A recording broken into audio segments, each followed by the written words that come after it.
Good morning, good afternoon, and good evening. Whatever time it is for you, we wish to extend to you all a warm welcome as we embark upon the next hour together to celebrate women in leadership. My name is Angela Cunningham, and I am the Partnerships and Development Director at Toastmasters International. As you take your seats and settle in, I'll share just a few words on housekeeping. The chat feature is open, so please feel free to say hello on there. Let us know where in the world you're joining us from today.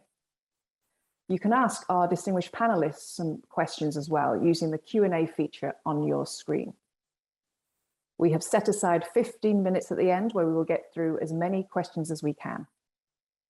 And the webinar is being recorded, and you'll have access to this in a few days when we will send you a link to the recording via the email you used when registering for this session. And now, let me introduce our moderator for today, Verity Price.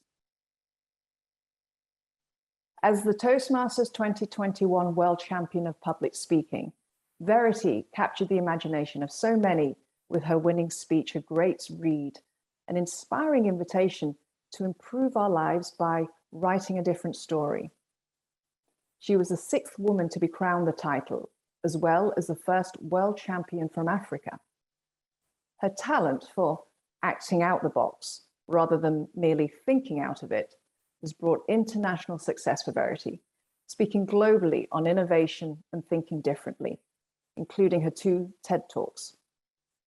Verity is also an accredited De Bono 6 Thinking Hats facilitator and an advocate for positive psychology. Thank you, Verity, for being with us today, and over to you. Thank you so much, Angela, and what a wonderful way to celebrate Women's Day. And I just see the numbers rolling in. I can see all the hellos from all around the world. So a warm welcome to each and every one of you tuning in for what is going to be a really inspiring hour with incredible women in leadership. And these are women who have all been writing different stories in their own lives, but also in the lives of others. And I have no doubt that by the time we get to this end of the webinar, you are going to be filled with inspiration and insights. Now, before I introduce our 3 esteemed panelists, I was quite excited to realize I had something in common with all of them that had a little bit to do with geography. So the first bit is that one of our panelists is sharing my continent with me today. So we're both in Africa, which is exciting for me. It's not often that I get to have someone from my own continent on a beautiful panel like this. Another panelist, I discovered that the state she lives in is the same size as South Africa. I don't know if you know this, but Texas and South Africa are the same size, which is pretty incredible. And our third panelist describes herself as a global citizen. And that really resonated for me because in the last 6 months as world champion, I have gotten to be in the homes of so many people around the world and felt so warmly welcomed. So I'm really excited that all of us come together to have a wonderful conversation. Let's find out who your panelists are today. Our first panelist, and I'm really excited to introduce her, is Fazana Chauhan. She's a highly accomplished thought leader, recognized and respected for her nonprofit leadership, advocacy for human-centered inclusion initiatives, women in STEM, and philanthropic accomplishments. She's also an executive, experienced in diverse, forward-leading concepts for organizations and processes of leadership, inclusion, equity, and belonging. Such important topics for all of us to be exploring. And her research into these concepts has made her a guiding light when it comes to women thriving. She's also authored 2 books and incredibly thought-provoking works, the first being Subtle, which deals with unconscious bias, and her second being Leadership in Women Thrive. So welcome, Fazana. So glad to have you with us. Our second leader today is Lark Doley. Now, Lark served as the 2018-2019 Toastmasters International President. She was the 6th woman in this role since 1973, which is when Toastmasters first started allowing women as members. Lark has also worked as a marketing manager for Texas Instruments. She's owned a successful manufacturing business called Second Wave Inc. and served as the Texas, this is a mouthful, Texas Project Enrollment Broker Training Manager. I hope I'm getting that right, Lark, for Maximus Inc. until her retirement in March 2021. So welcome, Lark. And our third, but certainly not least, panelist joining me from Ghana is Patricia Jifa Mensah Lakai. Patricia is experienced leadership and communication coach, as well as a conference speaker, corporate trainer, and two-time author. Her first book, Fearless, Fabulous, and Flamboyant, seeks to shape the mindsets of leaders and help them identify their purpose. And her second book, which will be of great interest to all us Toastmasters, is Untangling That Tongue, No More Fear of Public Speaking. She seeks to empower individuals with the tool sets, mindsets, and skill sets for a great public speaking life. So for Patricia, her passion lies in social entrepreneurship and helping members of society make an impact and scale higher heights. So welcome, Fazana, Lark, and Patricia. I can see you on my screen. We're all together and ready to have a conversation. I am going to kick right in. I can see the chat going wild. Everyone's saying hello. There's a lot of excitement here. So let's start chatting and let's share the inspiration. Fazana, I'm going to start with you, and I want you to share with us who most influenced or empowered you to find your authentic self or authentic voice. Hello, everyone, and thank you, Verity, for asking that question. As we say, life is a journey. We cannot achieve anything by ourselves. So there are a lot of human beings who have been part of inspiration and helping me in becoming who I am, to find my authentic voice. I have mentors, I have people from all around the world, but especially in Toastmasters journey, I remember a past international director, Chuck Carpenter. When I joined as a newbie, he was the one who came forward and said, we think you should be our club president. And I said, no. There were so many stalwarts in that club that I thought, I am not sure what he is thinking. But that example tells us that if we can really focus on the excellence of the people, human beings around us, and give them an opportunity, that becomes the aha moment. And that's what I remember most. Oh, wow. And it's so beautiful. It's often just someone stepping out and saying, you know, I see you've got potential, and offering you that platform. So I know you've stepped into lots of leadership roles since then, and I'm sure you extend that hand to others. Lark, I saw you really enjoying that. Do you want to build on your story of someone helping you find your authentic voice and aha moment that came from that? Well, thank you so much. I am so fortunate that I have had a loving family throughout my life, teachers who encouraged me, managers at work who saw potential in me, and finally Toastmasters, where I believe I found that authentic voice, and women in leadership to inspire me. The one I remember most is Jean Riggs, who was the District 56 governor. And she is the one who truly inspired me to enter into district leadership. And then I feel so fortunate that in the state of Texas, there are 3 past international presidents. Oh, I guess I should count myself as the 4th. And they are Pauline Shirley, Joanna McWilliams, and Jana Barnhill. And they inspired me to want to pursue further leadership in this organization. And I can't leave off Pat Johnson and, of course, our current international president, Margaret Page. So all of them inspired me. And I believe we need to encourage, support, and empower one another, whatever our gender. Thank you, Verity. Absolutely. And what I love there, Lark, is just how much inspiration we gain from the people that walk ahead of us, and that encourages us to follow in their footsteps. So beautiful to acknowledge them. Patricia, what was your person, your moment? Thank you very much, Verity, and thank you all for joining us at this session. We can't run away from the impact that Toastmasters International has made on all of us. And we hear it being repeated over and over again, because indeed, for me personally, it has been a platform that has given me the space to nurture, to practice, and also pay it forward. So I have really been passionate about learning new things, discovering more things so that I can also make impact within my space.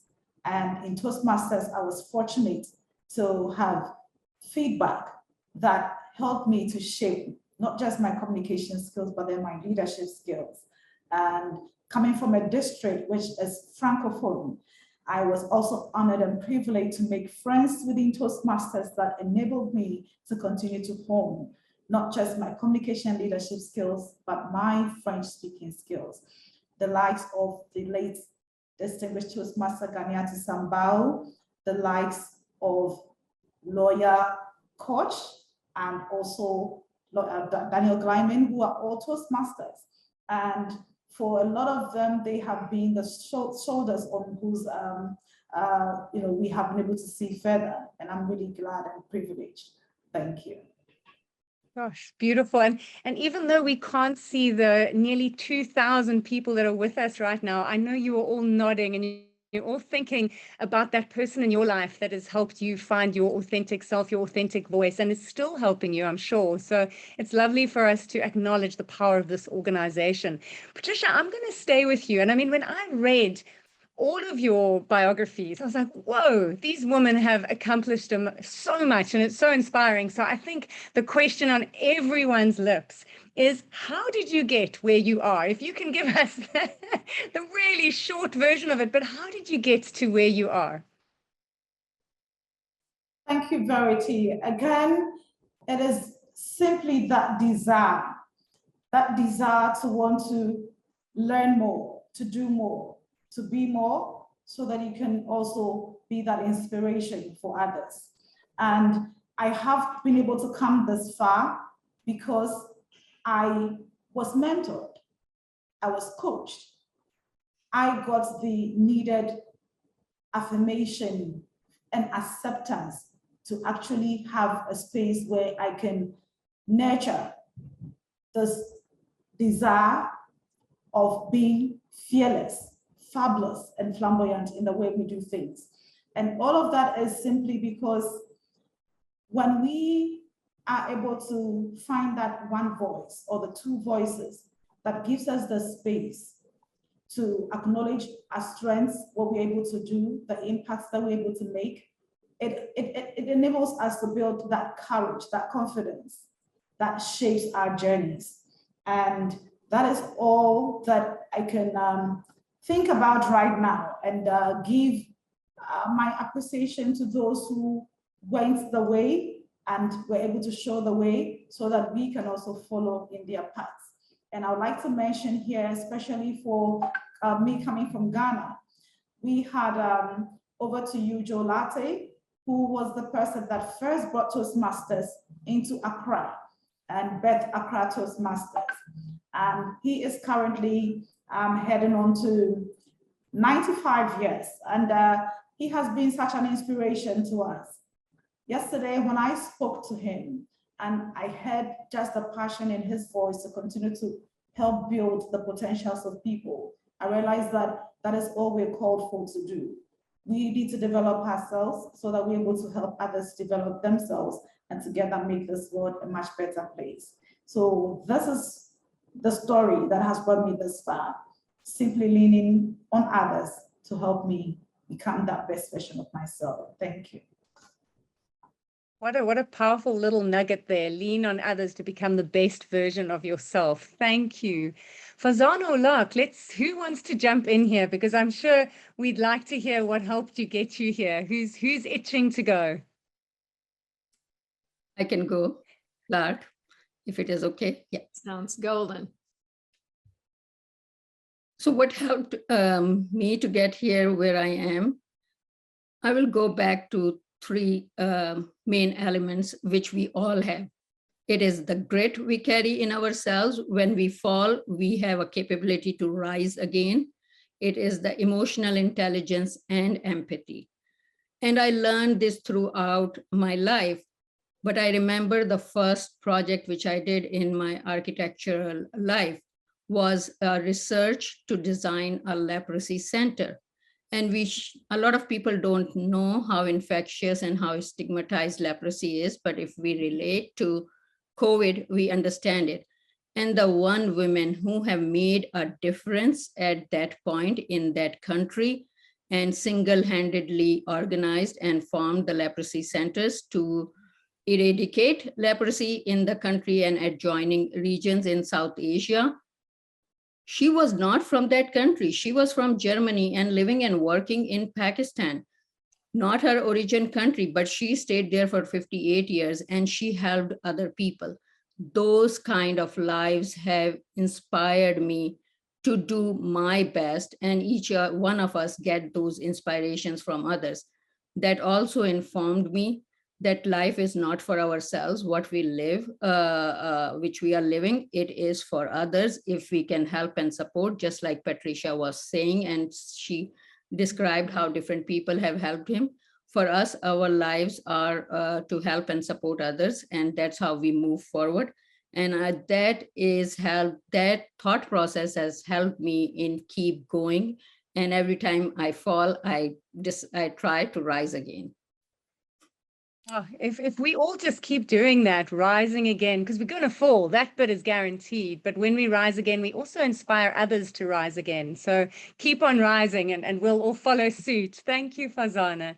Lark, do you want to add on to this? I could certainly not say it any better than Patricia and Farzana, and I just concur with both of them. And I think that our organization relies on positive, supportive feedback to encourage and empower one another. And I believe that that is why I am where I am today, is because of that positive encouragement, support, and empowerment. Thank you, Verity. Oh, I love that. Well, I'm just going to stick with you, Lark, because I want you to add on to this. And you've done so much and achieved so much in your life. But if you had to look at all of it, what has been your proudest moment as a woman, personally, professionally? Is there an anecdote that comes to mind? This is a very easy question to answer. My proudest moment was in service to Toastmasters International as the 2018-2019 Toastmasters International President. And as you've already said, the 6th female to serve in that position. And I am thrilled that the 7th female is serving as the president this year. And we also have our first vice president, Morag Matheson, and our second vice president, Roddy Spear, serving on the executive committee this year. And this year, the board of directors of Toastmasters International is 58% women. So I am incredibly proud to have served this organization, and I am incredibly proud of all of the females who have stepped up to leadership in this organization. I'm proud of everyone, but especially the females who have stepped up to the higher levels of leadership in Toastmasters International. And an anecdote, you asked me about an anecdote. I think that Toastmasters is probably the first organization that I have ever felt gender equal in my life. So I guess that's my anecdote. Thanks, Verity. Wow. Oh, I love that. Well, one thing I took out, another thing you and I have got in common, besides Texas being the size of South Africa, is I'm the 6th world champion and you were the 6th international president. And now there's a 7th woman president. So I'm just thinking there might be a 7th female world champion this year. I'm just putting it out there. I think that's great, Verity. And Verity, as the incoming president, I announced 3 females as the world champion, the 2nd place, and the 3rd place. I'm very proud that I had the opportunity to do that as well. Yeah, a bit of history in the making. Beautiful. Thank you. Patricia, for you, what has been your proudest moment as a woman? There have been several occasions where I have been really proud of myself. And at this point, I want to look at the point where I overcome my fears and decided to put my experiences and all of the lessons that I've learned along the way, the mistakes that I've made along the way into my book. And so that is how Fearless, Fabulous, Flamboyant was birthed. And I just simply speak to the issues that tend to make us as women create barriers for ourselves. So what are those things that we need to acknowledge? They would never go away, like you said. There are some challenges, some storms that we can't avoid. There's some hurdles that we can't avoid, but to jump over. And so how can we begin to inspire others to feel the fear, as we say it, and face that situation anyway? And it's basically to simply by my actions to let people know that you will have fears, you will have challenges, but then you need to take risks. So as a woman, if you want to rise up in your career ladder, there'll be a time where you have to choose between, do I spend more time with my kids at home, or do I put myself through 2 or 3 years of academic coursework so I can earn that degree or that second degree that will enable me to qualify for that next promotion? Are you going to step out of the fear and speak up and speak out and let others know your capabilities and potential so that they can recommend you for those higher positions that you're looking for, to be part of the decision-making processes and be able to effect changes? So when I think about all of these things, and then I'm also looking at when you have built all these competencies and capabilities, how then are you able to ensure that you're delivering quality and not mediocre?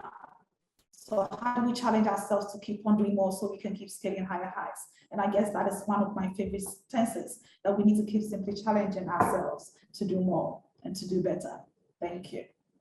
Oh, I like it. You set the bar. You set the bar for us. And again, acknowledging the storms will come, but if we build ourselves, we can weather them. So, and be fearless, fabulous, and flamboyant. I love that. I'm keeping that phrase. Fazana, for you, your proudest moment and an anecdote or something that paints that picture for us. So I think Lark and Patricia has so eloquently described it. For me, the proudest moment when I step back and look at my life has been when you serve others. The reward comes to all of us and to yourself as an individual. So when I embarked upon leadership journey in my home district, that's in the middle of USA. I am not originally from the middle of USA, as you can see. But the way each and every member and the team supported me, and we were able to be successful in terms of achieving the distinguished district status after many years, that was one of the proudest moments, because seeing the reward was great. And that continues on as a region advisor, and it also helped me in finding my own purpose in life. So I run advocacy platforms for women in STEM and on the unconscious biases, that how we can have more human excellence in our world instead of looking at each other, dividing ourselves into different boxes globally, locally, regionally, and globally. So those have become my biggest moments in life. And the personal and professional anecdotes I can think about are many, but the way when I ask someone to help me, and now at this point, they don't ask why you are asking me, they just ask how we can help. So that coming to this point where people start trusting you, and what you are doing is for the larger good, I think that is a milestone to achieve in anyone's life. And we all need to continue to strive to be at that point. Wow. I love that. You kind of know you've arrived if you guaranteed a yes when you ask for a favor. So that's a good way to test how we're doing. And as you say, that comes through service, through showing up and being your word. So beautiful. And maybe to move from proudest moment, Fazana, what's been or is the biggest challenge for you being a woman, and what positive changes have you maybe made from past challenges? What a great question. And I'm sure most of the women listening to us can relate to it. The biggest challenge as a woman, all of us, most of us encounter is that we are under microscope constantly in our professional, personal, and leadership life, especially in leadership life. Whatever you do, each and every action is being questioned more than your counterparts of the other gender or other orientation. So that has been the biggest challenge, and it will continue to be a biggest challenge. It will not go away. How you can overcome this, I'll go back to what was said earlier. Use your grit, use your emotional intelligence, and use your empathy towards it. Understand when someone is saying something, it is not personally aimed at you. It is their point of view. It is not a reflection on you. In the first half of my life before joining Toastmasters, that self-doubt was part of my living being. If I'm doing something and someone will say, this is not what you can do, I kind of will embrace it. But I learned that that is their thought process, not our my thought process. So we need to overcome that. Those are the lessons learned from the past challenges. The positive changes which have come already and which will continue to develop and become better is that now I have purposefully decided that I am an advocate for other people, for my fellow human beings, and that is what I will continue to do in whatever capacity and role I am being given, and I will. This will be the purpose of my life going forward. Wow, gosh, and what a beautiful purpose. Thank you. Lark, for you, biggest challenge as a woman, and what helped you move forward, or what positive change do you hope for? Starting a manufacturing business in 1987 as a woman-owned business was definitely a challenge. But I'd actually like to go further back because there was a pivotal point where I made a decision that supported me in becoming who I am today. And that is, I worked for Texas Instruments and I was promoted to a management role. But 2 weeks after I was promoted by one manager, that manager left and another manager took his place. That new manager called me into his office and literally said to me, if he had been in the position 2 weeks previously, he would not have promoted me. I had a choice to make at that time. I could either resign, I could look for a new position, or I could work diligently to prove him wrong. Thankfully, I chose the third, and that was that I worked diligently with my team for a year to exceed all of his expectations. It was challenging because I knew that he did not approve of me being in a management role. The good news is, through tenacity and perseverance, in a year, I had his job. So I learned tenacity and perseverance and learned not to give up. And that was a great lesson for me to learn. Gosh, thank you. And just, prove them wrong. Don't stay in the box you've been put in. Break those barriers. Thank you, Lark. Patricia, adding on to this, do you have your own story or moment that's been challenging for you that you've managed to turn around? Yeah, so I mean, just listening to Lark and Fazana, you realize that we have so many similarities, and that is the reality check that a lot of women need to come to terms with. That in our quest to scale higher heights or become more, we're going to have those that would discourage us or intimidate us or project their own insecurities on us. But then we need to find ways in which we will turn that torch around and then look for ways in which we're not just proving the naysayers wrong, but then we are actually doing something that becomes valuable in the lives of others. When I joined Toastmasters in 2010, all I wanted to do was improve myself as a leader because I am a go-getter. I see problems and I want to get the solution. And so I was all about, let's get the work done. Let's get the actions. Let's get the solutions. And I realized that there was the importance of stepping back allowing the team to be involved and giving them room to also bring on board their ideas, etc. And that is how come I got into Toastmasters. So it was all about developing my leadership skills. But then I found out that it was important to also develop the communication aspect. And sometimes as women, when we need to voice out the things that hurt us, the things that are barriers to us, we feel intimidated because others may try to silence us. But these are some of the biases that we need to continue to break. I am the first female DTM in Ghana, and I tell you, it wasn't an easy task. There were times where some would say, oh, you're just ticking the boxes, you were just rushing. Why do you want to become a DTM, etc., etc. I remember just listening to Fazana, I just brought back this flashback where I was the area director and then also division director, and I was promoting dual membership. And you would hear people saying, oh, she's coming into our meeting to steal members. But you know, these are some of the insecurities that we need to come to terms with. Sometimes people do not understand your vision. They do not understand your mission. They do not understand the reasons behind it.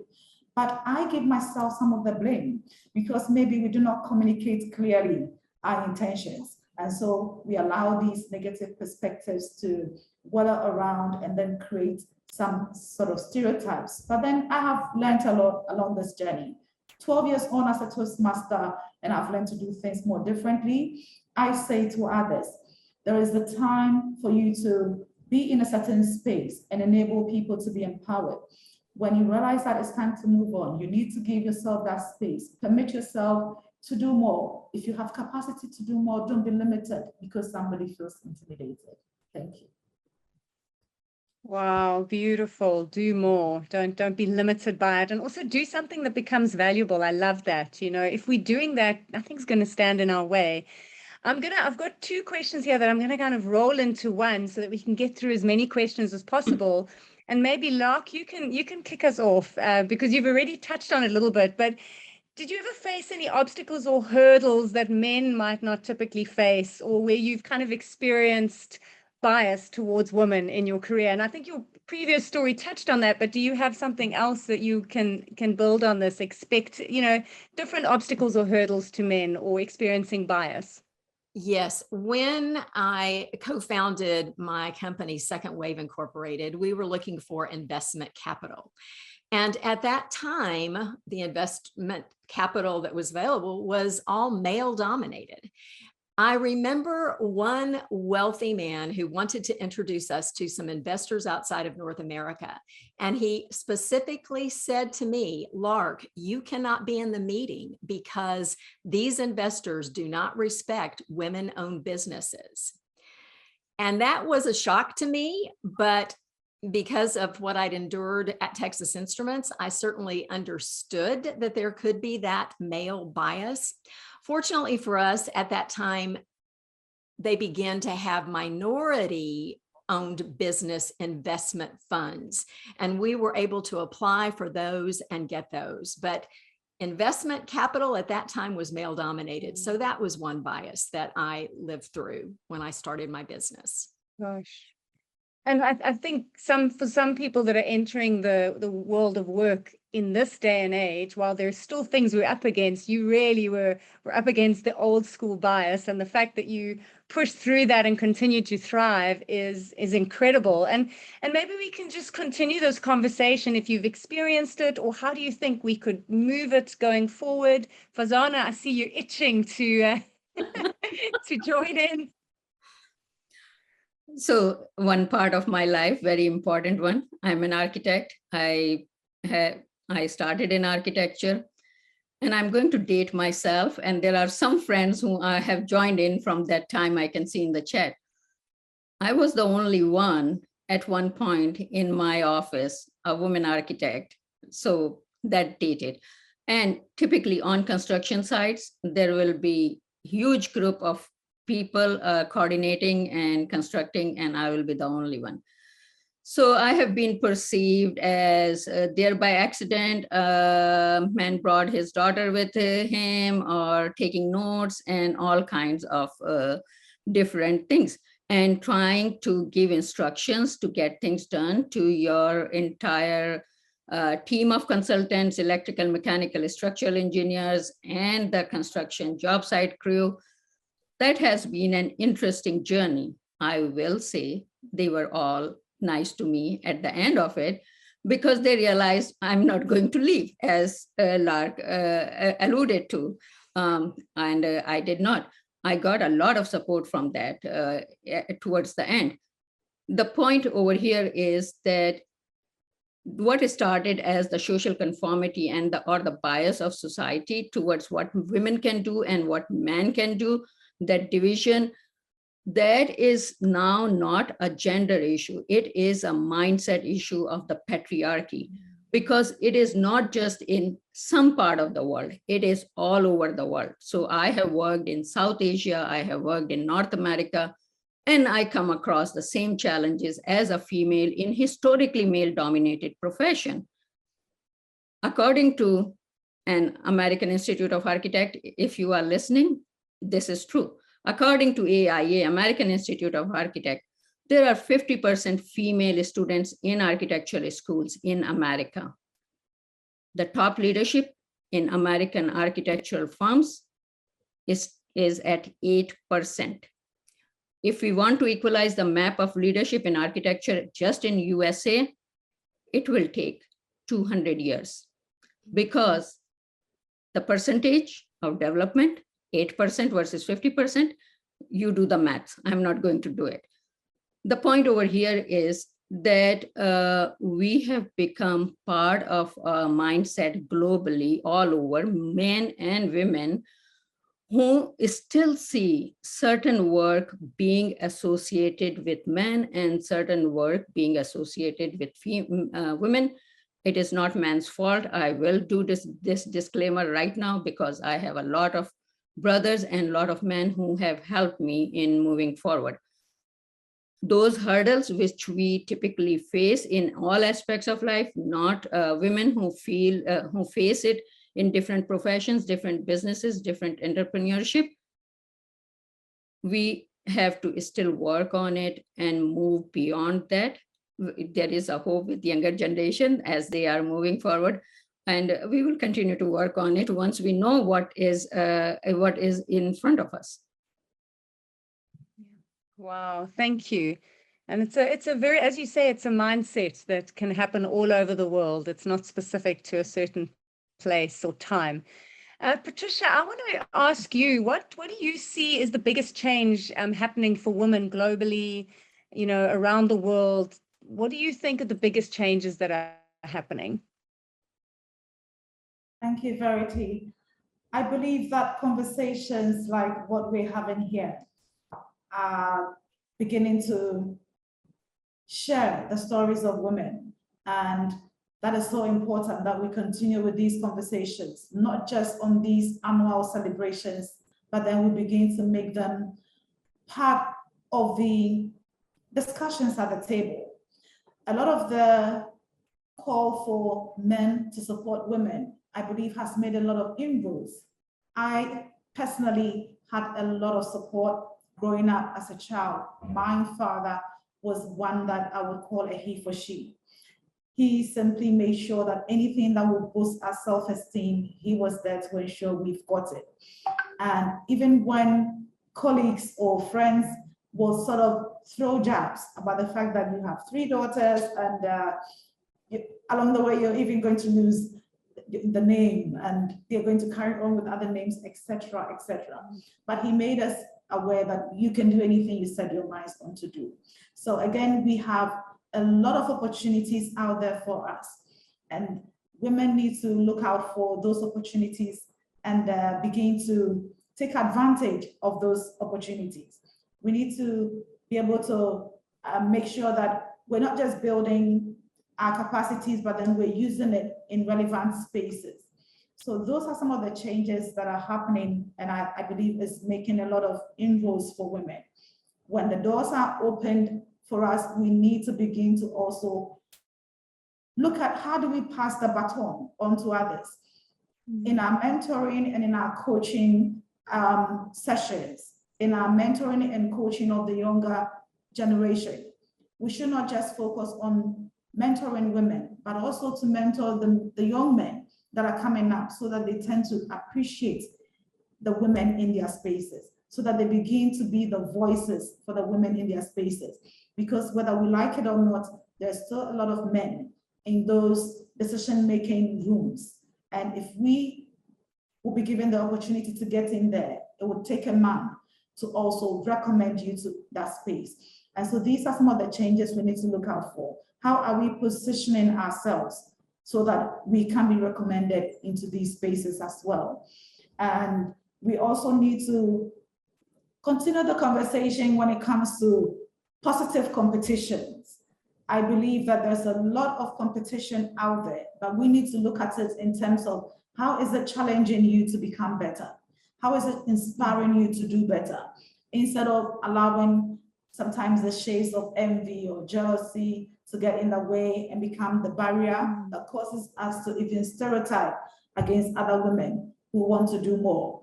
I recall in 2019, getting to 2020, I was in the UK, and fortunately or unfortunately, COVID happened. Toastmasters had to be now virtual, and I had a lot of opportunities to visit several countries online to participate in their meetings. I had one of my mentees come up and say, Patricia, you are losing yourself. You're no longer seen in the local space. You're all over the place. What are you trying to prove? What are you trying to achieve? Well, if they are listening, I believe that it was able to help me challenge myself to go beyond. And it has been an inspiration for other women. I have come to meet so many amazing women out there in the Toastmasters, what I call well, and they have enabled me to learn to drink deeper and be able to have that overflow that I can pour out into others. Because like we know, you can't pour from an empty cup. So these are some of the changes that I believe women need to look out for and take advantage of the opportunities that come our way. Because there's so many people we need to lift up, and we can't listen to the discouraging comments that come our way. We need to keep forging ahead because more need to come up after us. Thank you. Oh, beautiful. And I was just thinking as you were sharing, in my journey last year in the World Championships, I was supported by so many women cheering me on and saying, you know, and especially in Africa, they would bring it back for Africa, but I had a very strong female support base of people lifting me up. But when I won, the feeling of inclusion into my fellow world champions was incredible, because they shared with me that they used to call themselves the brotherhood, but now they call themselves the family. And we just had this beautiful experience of, you know, they want us there. We're like, we need more women on our stages. And I felt so welcome. So it was a really beautiful, positive experience. So we've only got 3 minutes left. So I want to kind of end on a vision going forward. And Fazana, I'm going to ask you to weigh in on this. So, you know, looking at what is your vision of a gender equal world, and kind of where do men fit in with empowering women? You know, if you can put those two together, or answer whichever bit works for you, but what does it look like going forward? Because there is a happy ending to this. You know, we're all being the change. So what do you see? So I'll answer the first part last. What is my vision of a gender equal world? I'll get to the men's role in empowering women. My personal story tells me, informs me, just like Patricia was saying, it starts with your father. It starts with my father. He was the one who said, you should get into architecture, when architecture was not considered to be a girl's field. Then my brothers, and I'm going to name them, Shahid, Rashid, and Khalid, who really helped me. And then throughout my life, my dean in the School of Architecture, where I graduated from, my seniors, my colleagues, the firm I worked for in Pakistan, Arshad Abdullah and his brother, and then men throughout my life in USA, in America, in Toastmasters International. I already mentioned the past international director, Chuck Carpenter, and there are so many of them that I cannot even start naming them. Along with women, all these men, from family to colleagues, to profession, to the leadership life in Toastmasters and other life, they have been part of the support network. And if this has happened for me, it happens for a lot of other women in life. Sometimes we know about it, sometimes we don't. But these examples also are role models. These stories should become widespread. I think men in general support their daughters a lot, but sometimes they are bounded by the social conformities, the societal traditions, and the things which are given to them, ingrained in their brains. Here is an opportunity for us at this point in 2022, where we are 50-50, 50% of world population, actually more than 50%, a little bit, are women and then men. And if we work together, we can create a better equal world. My vision for the world, and I see Angela has turned on her camera, is that we, all of us, all human beings, men and women, reflect on where we are and do we want to carry our traditional biases or how we move forward, reconstruct our old mindsets and rise from there as one world, one humanity. Beautiful. Thank you. And Lark, Patricia, Fazana, thank you so much for this rich conversation. What I'm hearing is that we can all pick up our pens and write a different story and rise, mentor, be an advocate for others, be the change we want to say. Don't take no for an answer. Go and prove them wrong, because those are the choices we have, and walk in the footsteps of people that inspire us. So thank you. And Angela, I know you've got lots of questions, so over to you.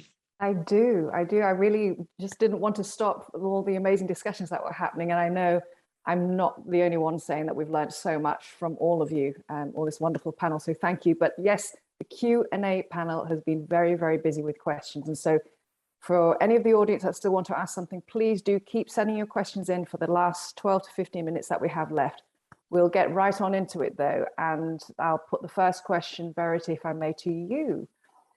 My daughter is just over 1 year old, and I want to encourage her to grow to be as confident and strong like you all are. How do you feel parents or guides in youth helped you become who you are? And how do you wish that they would have approached your relationship? And that's from TJ Verity. Gosh, my parents were much older, and so maybe quite a lot wiser because they'd practiced on my brother and sister. So they gave me a lot in terms of mindset, understanding, attitude, and they really encouraged me to read books that would grow me and enhance me. To be honest, I didn't pay attention. I only realized in my late 20s that they'd actually known what they were talking about.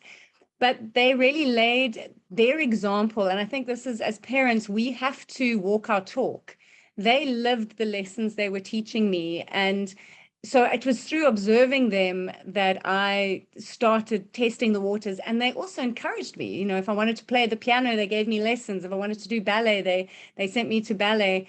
And then they trusted the choices I wanted to make. So I think as parents, we need to hold a vision for our children, but respect the vision that they have for themselves, and in them, and leave little pearls of wisdom in their way, and know that they're probably not going to pay attention for a while, but it is going in. I'm proof. It does go in, just later than you think.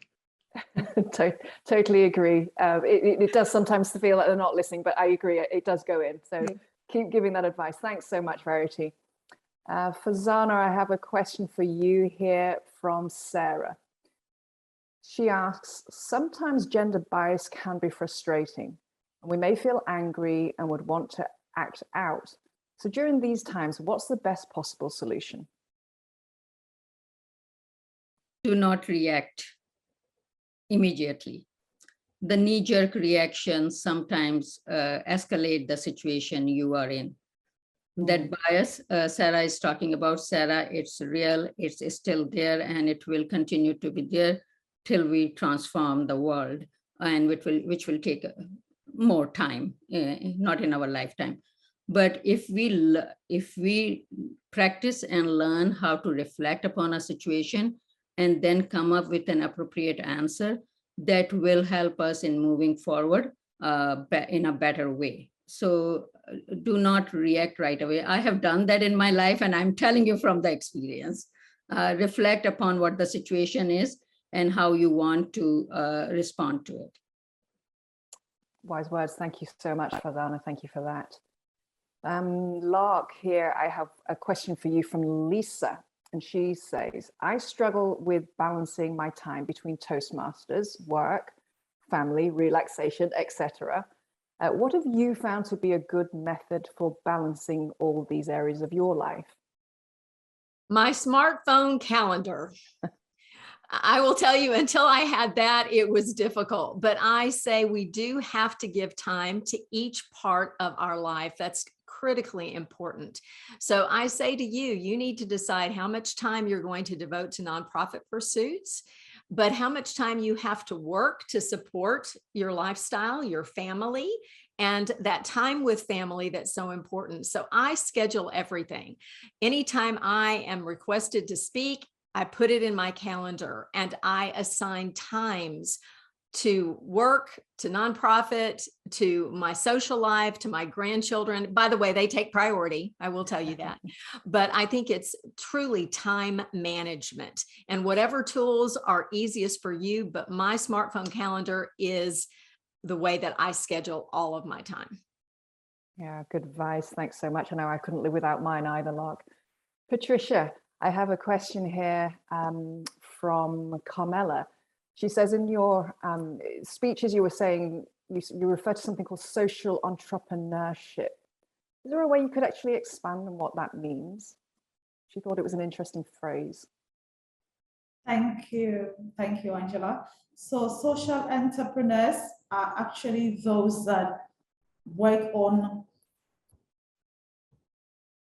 let's say, what you call business model, but then that model is focusing on the impact that they're going to get out of their activities. So they're more focused on the social good, they're more focused on the social impact, the benefits, and also the bringing about solutions that are not profit-making centered. And we find out that even in a lot of organizations, they are incorporating this aspect of social entrepreneurship through their corporate social responsibility activities. So that's basically what social entrepreneurs are. And I hope that you find passion in your community somewhere where you want to dedicate some time to volunteer your expertise, experiences in bringing about positive changes. It could be to support the cause for sustainable development goals, or being part of the limiting environmental pollution in your space, building capacity, training, etc. They're all forms of social entrepreneurship that you can go into. So social entrepreneurs are not so much focused on profit making, they're more focused on making impact for social good. Thank you. That's great. Thank you so much, Patricia, for expanding on that. That's very helpful. Verity, I have a question here from Tinny, and Tinny asks, how is emotional intelligence directly related with women empowerment? Wow, I think emotional intelligence is directly related with human being empowerment. You know, we all have to understand who we are as emotional creatures because they guide us even when we're unaware of it. And I think Van Gogh said that, and that was someone who cut off his own ear. So he really understood what emotions can do. But for women, and I loved what Farzana was saying, you know, if we can just make that space where we reflect before we react, that opens up the opportunity to connect in a more meaningful way and to create opportunities that wouldn't have existed, you know, in that knee-jerk reaction. And that for me is EQ. And we can go back and we can have a rational discussion. We can create a possibility, open a door that maybe wasn't available to us before, but it's only through reflecting and managing and being aware of our emotions, sometimes just being able to name them. I've found myself in situations where I'll just say, I'm feeling really frustrated right now. I'm nervous. I'm going to say something that damages this relationship. And that creates a space for everyone to go, thank you. And then we create an opportunity. So for women to empower ourselves, we need to become comfortable with who we are. We need to understand our knee-jerk responses so that they don't kick down our lives instead of us responding and choosing to build them up. That's great. Yeah, true. Thank you so much, Verity, for that. Farzana, we're getting so many questions in, so please do keep them coming. Thank you so much. We have a question here from Carmela. Carmela asks, how can we negate the subtle prejudice that women sometimes encounter when trying to improve ourselves? Awareness and self-awareness is the first piece. Why I wrote the book Subtle is because we encounter those subtle biases towards each other, both men and women, and we are not aware of them. Once we are aware of them, then we know how to better interact with them and deal with them. So I think develop your self-awareness. Unconsciously, you know there was a subtle aggression, microaggression towards you, but you don't know what to do with it. So learn what it is and why it is directed towards you and how you can overcome or navigate it. And it once you get into that practice, it will become easier. Thank you. Thanks so much. Lark, I have a question here for you from Donna. Donna asks, what challenge did you experience during a career pivot?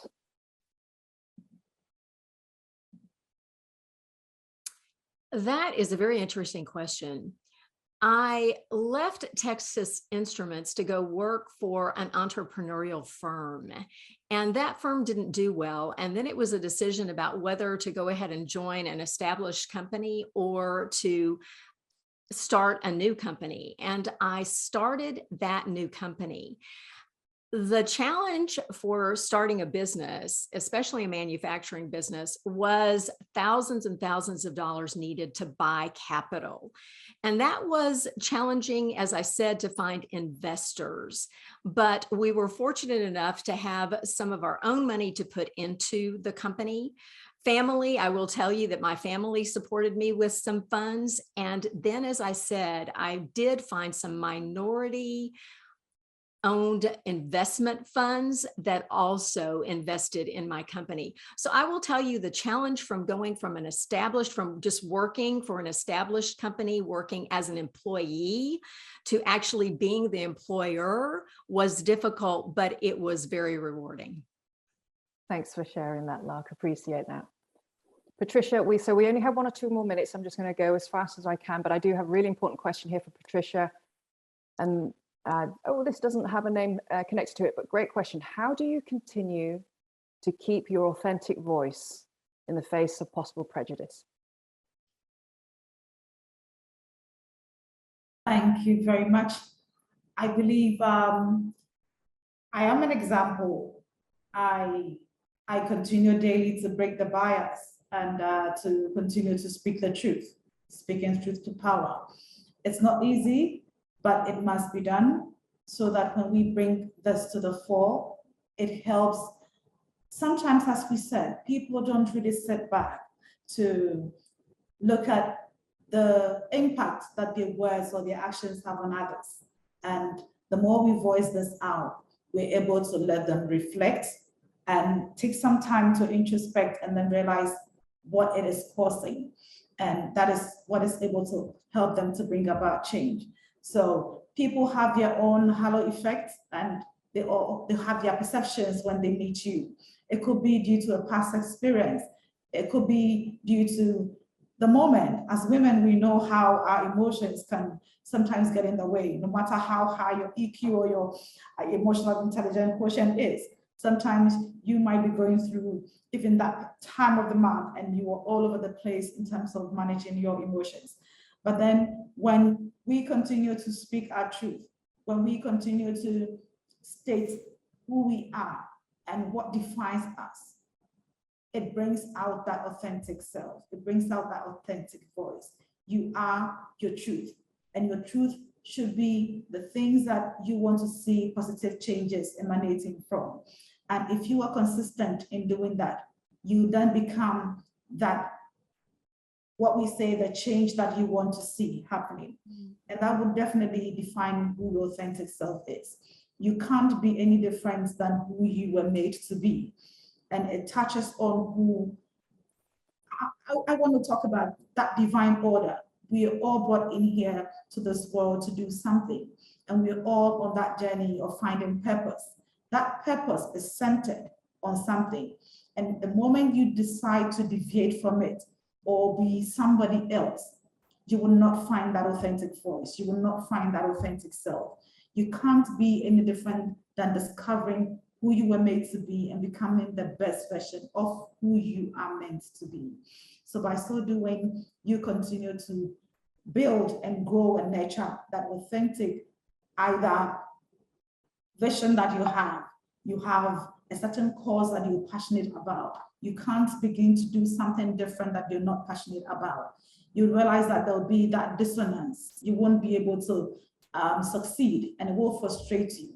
So look out for the things that you do that are effortless, the things that you do that you're able to speak about and you don't have any barriers placed before you, because you know that you want to see positive changes happening. You want to see that all of the biases we're talking about are eroded. How would they be eroded if we don't speak the truth?